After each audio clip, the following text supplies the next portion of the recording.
Hey, welcome back to the Stand Up and Shout Rock Show, coming to you from the Salisbury Center studios on the Wylde Style Network, fueled by Monster Energy. New music night, game night. Because it's game night on the Stand Up and Shout Rock Show. Yes. Yeah. So, we're going to jump into it for a little bit of Heard and Word. Heard and Word, and a much more visually appealing game. You know, there's more craftsmanship to this one. These graphics are way more money. Exactly. You were on point when you did this the first time. I was awake when I did this one. All right. So we got a couple of questions here. Fill in the blanks. And the first one is, I am looking forward to blank at the upcoming M3 Rock Festival the first weekend in May. Am I allowed to start this one? Sure. Because I don't know. I already know what you're going to say. I know. So I don't know if you would steal my answer.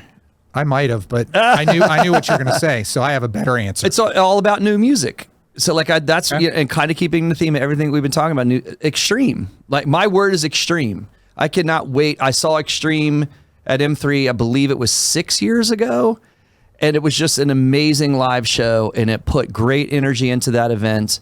You can't go wrong with Extreme. I love all of their new music.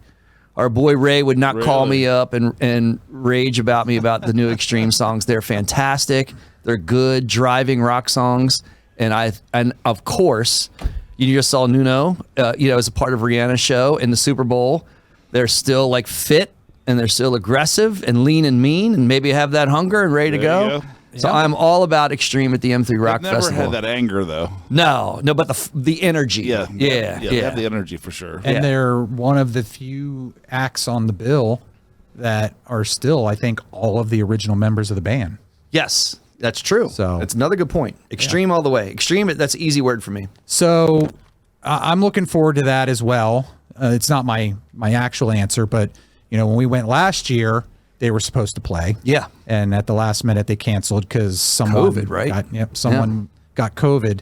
But what I'm looking forward to is two things. One, that it's not going to be 40 degrees and raining like it was last year. This is there's a lot of words. You're kind of cheating on this game. All right. You got to be poetic. I'm calling you. He's playing Heard and Words. Heard and Words. Heard and paragraph. But really, what I'm looking forward to is Child's Play. All right. Because you can hyphenate that. Well, that's the band. There's your English teacher. Yeah. It's not the same. Not the same without Brian Jack. It is not. But, John Allen, I enjoyed him. And it's been a number of years since I've seen him. So that is of interest to me. A lot of the other bands on there, it's like, meh. Yeah. But, Styx is an interesting twist to headline on Saturday night. Yeah. Styx was good when we saw them a couple years ago. Yeah, so. But do they fall in the genre of like the classic M3 lineup? Well, that's interesting because when we go to question number 2. Oh, segue. Oh. For me, classic rock begins and ends. So begins at blank. And ends at blank. You want me to kick this one off? No, let me set it up because the reason I came up with this question, dude, you were on today. Yeah, I can't keep it in his pants. Right? But let Metallica and Megadeth release 2 albums and watch out. Yeah.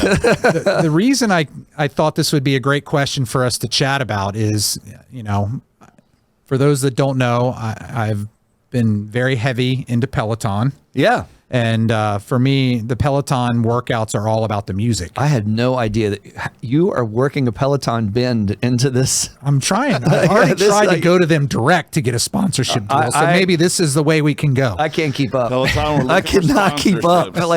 You are in a different gear. Yeah. So, but there's one of the trainers that I do a lot of the spin classes with. His name is Dennis Morton. He's awesome. But he's great with music. And so I was doing one of his classic rock rides the other day. And as the class is starting, he lays it out. He's like, look, this is a classic rock ride. And by definition, classic rock is anything that is 15 to 20 years old. And he said, but I don't buy that. He's like, for me, classic rock stops at 1980. And so he's like, so you're not going to hear... So like he played some songs. So for example, he played Live and Let Die, but it was the Paul McCartney version. He's like, I could have played Guns N' Roses, but for me, that's not classic rock. So I know a lot of the bands that we grew up on and are into would be technically classified as classic rock. So, and I agree to a certain extent. So for you. All right. So I'm going to start in and around 1970, you know, like going, and that's just because it's a round number. I could probably go back. I don't know. Maybe It's gonna be 68. I was maybe even 64. The Doors. If you wanted to go with, you want to go far back as the Beatles or the Rolling Stones. Yeah, I guess Possibly, that's true. possibly. But so like the beginning date, but you know, to me, true. I mean, we really tend to talk more about hard rock and metal, which really to me like then tends to like get into that 68 to Black 1970. Sabbath, yeah. Yes, yeah, Led Zeppelin, in and around then. So Zeppelin's that's late 60s too, so maybe 68 as opposed to 70. But my bend is going to be on the end. I say it goes to today and beyond. It's infinity, because we talked about this in a prior podcast, the new age of classic rock. We talked about guitarists from the new age of classic rock. And I like to think of classic rock like classic Coke. It's a flavor, it's a sound, it's a brand. It's not a time period. So that, you know, when you had your Coca-Cola from one set of years, you know, you having it in later years and it tastes the same. That's classic. That's the classic taste of Coca-Cola. That's where I am with rock and roll. I can't say a band like Dirty Honey. We talked about Joyous Wolf, Thunder Pussy. Those bands sound like anything that you would hear in the 80s and possibly even 70s. Hailstorm, they're definitely taking reference from those times in rock. And it feels like that to me when I see them live and I listen to them. So does that mean that bands like Crew, Guns N' Roses, bands that are heavier that don't have that sound are not classic rock? I would say they're classic rock also. I think my definition is very broad for classic rock. I would say. Yeah, it's very broad.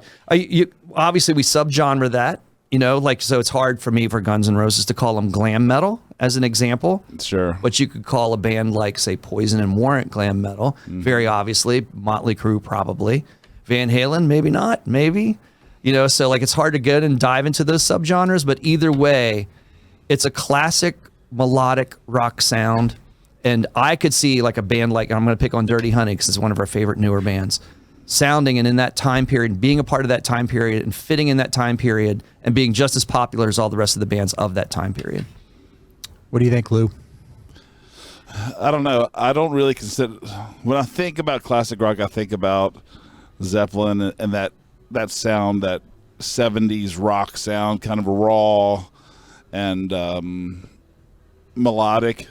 Whereas I feel like the metal, Crew, Guns N' Roses, that's sort of its own genre itself. And like I do agree that Dirty Honey has that classic rock sound, or even like Kingdom Come. I mean, they sounded like Led Zeppelin pretty much.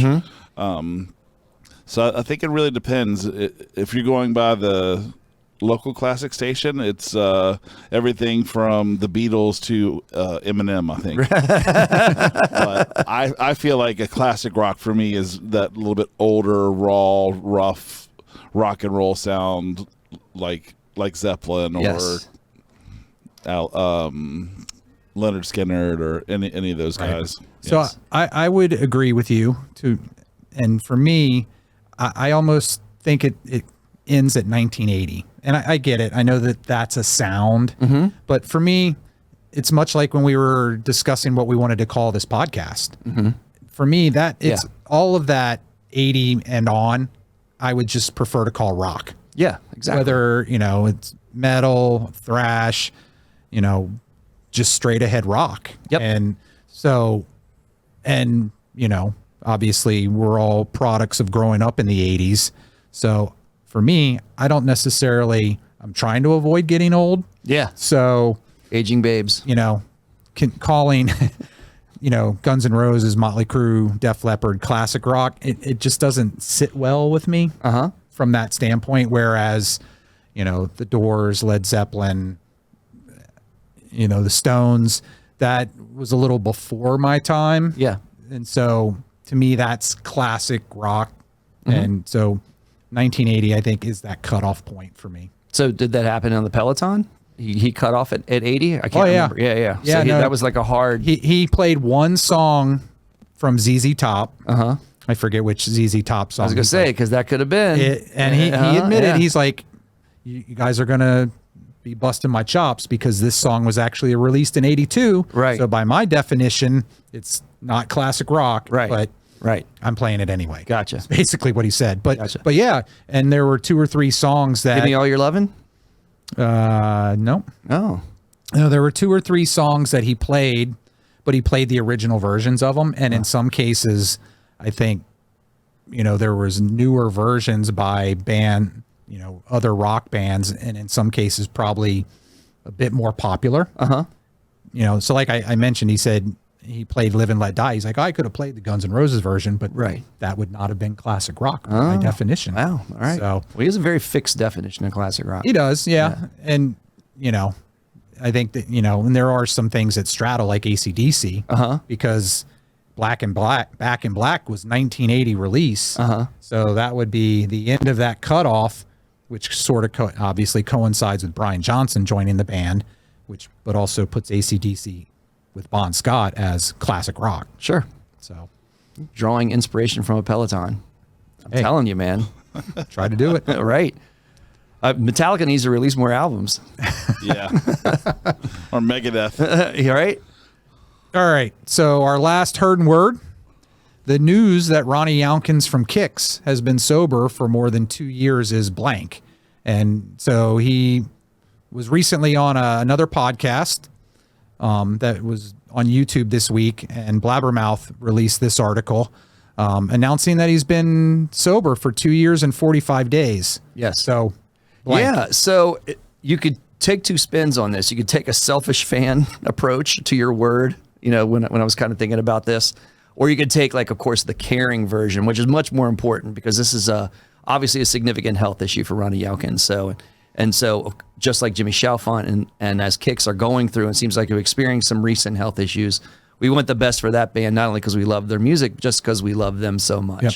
But I'm gonna try to hybrid those 2 thoughts and say my word's gonna be encouraging on both fronts. Encouraging as a fan. If he doesn't make the stage ever again, then he doesn't make the stage. We're talking about feel, and I say I really like Ronnie Younkins' feel in his playing with Kix. I call it dirty. You know what I mean? Like, he adds the grit to their sound, and not that any other player inside of Kix is a poor substitute. They're all amazing. But and it's also encouraging for his health and for his own personal reasons. And if you read that article, he was sober for a long period of time. He was sober for over 20 years before he relapsed. Obviously, that anybody that experiences this with addiction, there is a high percentage of chance for relapse. So unfortunately, he did experience that, and he did when he did. But it sounds like he's in a great place. So Kix are going to be here on May 13th. If you haven't got your tickets yet, get them, because it's going to be a great show regardless. And it's just really a good positive light, this last game piece. And so I know it's encouraging, and I'm happy for him. Yep. And I would agree. My word, I think encouraging is a great word, but I would say for me, it's fantastic. And for a lot of the same reasons. And what I took from the article and what they really kind of spoke to is, one, that it's great that he's back on track and that he's been sober and healthy. But there was a lot of encouraging news in that article that I took from it, because quotes from folks in the Kix band, Steve Whiteman and others, have said, we wanted Ronnie to focus on his health. He's still in the band. And when he is ready to return, he will be coming back into the band. And it sounds like he's doing really well. So the question now becomes, I think there were some legal issues that bound him to not being able to travel and tour, right? Which I think was part of the reason why he wasn't in the band, right. But also for him to get healthy and be able to be around the rock and roll environment and not hopefully relapse again. So, I think that it's all fantastic and sounds like very soon, potentially, he'll be rejoining. I know. And either way, like I said, there's no such thing as a bad Kix show. I've seen them for I can't tell you how many years, and all of them have been wonderful and great experiences. So regardless, Ronnie's not in the band, Ronnie's in the band. So it's not to me a Motley Crue situation, as we were talking earlier, where we're not necessarily sure of the fallout. Obviously, in our odds maker segment, our odds are pretty low on a positive outlook in that in so many ways. But either way, you can't beat seeing Kix. So congratulations to you, Ronnie Younkins. Congratulations to you, Jimmy Chalfant, on all of your recovery. And, we're looking forward to seeing you guys again soon. Yep. How about you, Lou? Any thoughts on that last one? No, you guys pretty much summed it up. I'm just happy that he's doing well, and hopefully he'll get back into the band. Everybody loves him in the band.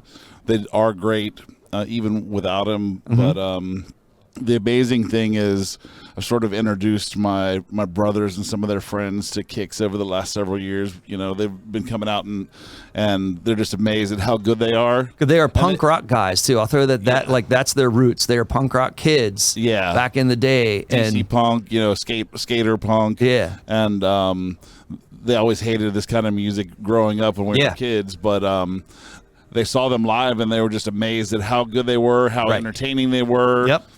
After all these years, and they're still just as good as they were back then. And they haven't even seen them with the full band, with him in there and just the whole complement of the band. So hopefully they'll all get back healthy and get back together, and we'll get to see him again, and hopefully back at the Salisbury Center again. There's that positive light that I was looking for. All the doom and gloom of the earlier news. Fantastic. Yeah.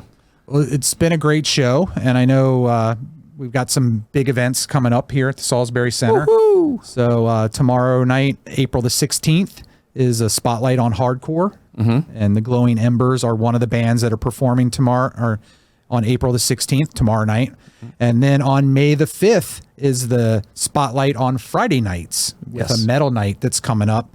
And Glowing Embers is one of the bands that will be on that bill as well. And then we talked about it just a little bit already, but on May 13th, we have the Owner's Birthday Bash. Owner's annual 39th birthday bash. Yeah, 39. Aging Babe. Aging Babe. All three. Right. All three of the owners. Three are 39 again this year. Aging Babes. Some of us have been 39 more often than the others, but... Yes. But, Kix is headlining that bash along with Days of Five and Gavin Evick. Yes, Days of Five. Return from a year hiatus and returning from maybe multiple years before that hiatus. Yes, so that's going to be a great night of music. Double your Days of Five. Great night of music, great episodes of the Stand Up and Shout Rock Show podcast that night. Hopefully, Kevin, I don't know if I can walk in this room with you again. If you keep listening to those Metallica and Megadeth albums, you're gonna like Arnold Schwarzenegger, hyper pumped up and ball buffed out next time I see you. We'll see. Yeah. But your steroids. Looking forward to all of those upcoming events, and more to come on the Stand Up and Shout Rock Show. Thanks for joining. Yes. Another great episode. Again, it's Stand Up and Shout Rock Show on the Wylde Style Network, fueled by Monster Energy. Keep on rocking. See ya.